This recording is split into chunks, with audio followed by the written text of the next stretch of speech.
A Visit from St. Nicholas by Clement Clarke Moore. 'Twas the night before Christmas, when all through the house not a creature was stirring, not even a mouse. The stockings were hung by the chimney with care, in hopes that St. Nicholas soon would be there. The children were nestled all snug in their beds, while visions of sugar plums danced in their heads. And Mama in her kerchief and I in my cap had just settled our brains for a long winter's nap. When out on the lawn there arose such a clatter, I sprang from my bed to see what was the matter.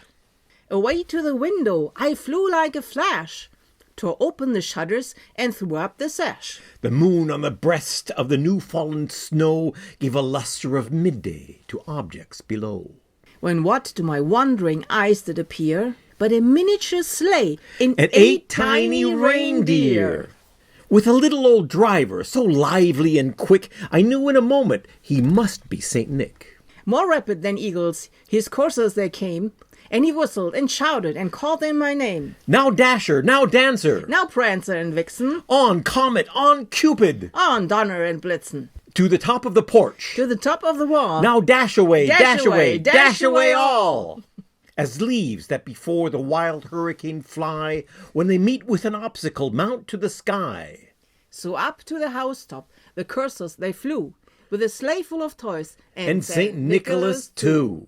And then in a twinkling I heard on the roof the prancing and pawing of each little hoof. As I drew in my head and was turning around, down the chimney St. Nicholas came with a bound. He was dressed all in fur from his head to his foot, and his clothes were all tarnished with ashes and soot. A bundle of toys he had flung on his back, and he looked like a peddler just opening his pack. His eyes, how they twinkled, his dimples, how merry. His cheeks were like roses, his nose like a cherry. His droll little mouth was drawn up like a bow, and the beard on his chin was as white as the snow. The stump of a pipe he held in his teeth, and the smoke it encircled his head like a wreath. He had a broad face and a little round belly that shook when he laughed like a bowl full of jelly.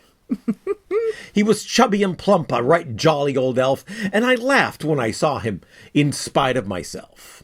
A wink of his eye and a twist of his head soon gave me to know I had nothing to dread. He spoke not a word, but went straight to his work, and filled all the stockings, then turned with a jerk. And laying his finger aside of his nose, and giving an up the chimney he rose. He sprang to his sleigh, to his team gave a whistle, and away they all flew like the down of a thistle. But I heard him exclaim, ere he drove out of sight, Happy Christmas to all, and to all a good night. Merry Christmas, everybody!